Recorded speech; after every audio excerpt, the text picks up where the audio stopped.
me no ramp to make them gyal a roll out them eyes. Go down there, wine and go down there. Go down there, wine and go down there. I recently posted a video of my travel vlog in the Maldives Islands, and so many people have asked me questions about what things should one keep in mind while traveling solo as a woman. Well, to be very honest, I didn't travel to Maldives alone. I went there with my family. But just after Maldives, I went to Jaipur, Rajasthan on my own. And I spent 2 days as a solo traveler there alone. And I had the best time. You can catch a few glimpses here in this video that I have linked here. But in today's video, I want to talk about my experience as a female solo traveler in India and what are some things that you can expect and what you need to keep in mind while traveling solo as a woman. So the first and the most important thing that you need to keep in mind is that safety always should come first. You shouldn't compromise on things like the quality of the hotel or the quality of the cab just to save a few extra bucks. When you are traveling alone, especially in a country like India, it's very important that you pre-book everything from your hotel and to the itinerary that you have planned. You need to make some plans before you visit the place. You need to do your research. So when you reach the place, you don't have to just look around and be shocked at what to do and where to go. Obviously, it's not possible to book cabs, but thankfully in India, in every major Indian city, we have services like Ola and Uber. So these are pretty much reliable and you can rely on them. But the hotel booking should be done before even you book your flights, because it's so important that you have a good hotel in a central location and that has very good reviews. So don't just look at the number of stars of the hotel or the good pictures that they have on their website. Instead, read the customer reviews and if necessary, talk to the people, the hotel people as well before making your booking. So you can be absolutely sure that the hotel is in a good place and it's a nice place to visit as a solo female traveler. The second thing that you need to keep in mind is that no matter where you go, you should always keep somebody informed of your whereabouts. It could be your family, it could be a very close friend, or it could be anyone who you trust enough. When I go on solo trips, I always take a picture of the cab or the auto that I'm traveling on and I share a picture with someone who I trust. So that if I get lost, like if the worst happens, at least the person will have something, some lead to fall back upon if they need to find me. Luckily, nothing like that has ever happened, but you can never say, and it's always better to be safe. The third thing that you need to keep in mind is that you can obviously rely on Google Maps, but what if there is no network or what if you can't access the internet?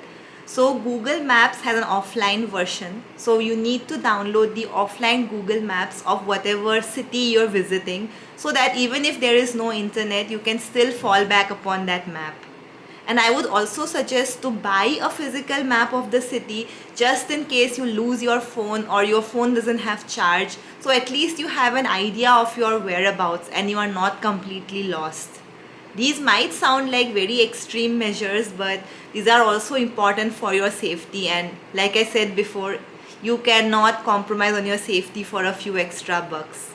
The fourth thing you need to keep in mind is that you need to have something that makes you feel safe at all times with you. It could be a pepper spray, it could be a pocket knife, it could be keys, anything. So in Indian Airlines, you cannot carry a pepper spray, but in most of the good airports, when you come out, you will see a relay shop in the airport, and in the relay shops, you can buy pepper sprays. So that's what I usually do. Because I can't carry pepper sprays wherever I go, I always purchase one at the airport and I keep it in my handbag so I don't feel unsafe whenever I go. Like having the pepper spray in my bag gives me a sense of reassurance that I know, like if something bad happens, I have something to protect me. And a pepper spray is also one thing that I always buy and I hope I never have to use it. And luckily I haven't had a chance to use a pepper spray in my life, and I hope it remains that way for me as well as for every woman who's watching this. But having one in your handbag never hurts. So now we have covered safety. Let's talk about having fun. How do you have fun as a solo traveler? So firstly, as I mentioned before, you need to research the city that you're traveling to so you know which places are the must visit in that location. Then make an itinerary before you go itself. So you know that you know the time you need to visit which place so that you're not lost on that day and you don't have to figure out on the go. I know there are so many people who prefer to be spontaneous while traveling, but I don't like to take my chances because I am a very control freak and I really need to know what I'm going to do before I actually do it. And so I make meticulous plans.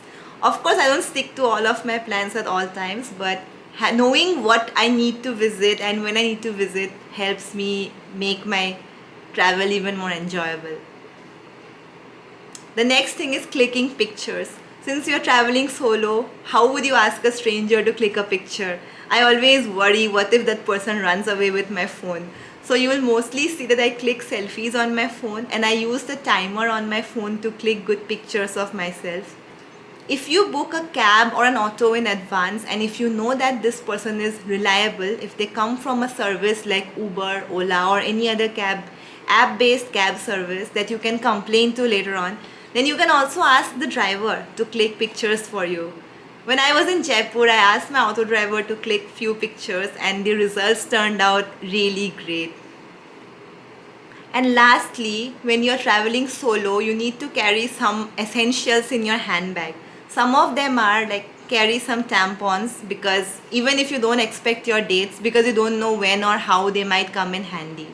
Carry some emergency medicines for headache, fever, cough and cold so you don't have to go out in the middle of the night in case of any emergency. Aside from that, carry sunscreen, carry your sunglasses, carry a scarf so you can cover your face if need be. And the most important thing is, if you are traveling to a place where you have never been before, it's always best to not step out alone too late at night. And if you have to go out, make sure you book an Uber and you don't walk because nobody can be sure in Indian streets what might go wrong. And I remember one of my friends was telling me that while he was coming back home late at night, he had a very nice nap on the Uber itself. And that made me think that I have been on so many Uber rides alone at night and I am always so anxious I can never sleep. But I guess this is a privilege that men have and women don't. So what I mean to say is be on your guard, stay alert, don't nap on Uber rides even if you trust the Uber app because what if the driver misses a turn and you end up in some unknown destination. So it's very important to stay alert at all times. I know that there are so many restrictions that I mentioned that you need to keep in mind as a solo traveler in India. But it is possible to have fun if you take care of yourself. And this is a very short video that I made spontaneously. I didn't even prepare a script before. So these were the things off the top of my head. And if you have any specific questions about some cities or anything else, please leave them in the comments below. I would be happy to answer your queries. Aside from that, if you can think of something important that I missed in this video that you absolutely need as a solo traveler in India, please leave them in the comments. I'm sure it would help everyone who's watching. So that brings me to the end of this very short video. I hope you enjoyed it. Do share it with your female traveler friends. And if you enjoyed this video, definitely subscribe to my channel for more content like this. I'll see you again soon with another new video. Until then, stay awesome and keep smiling. Cheers!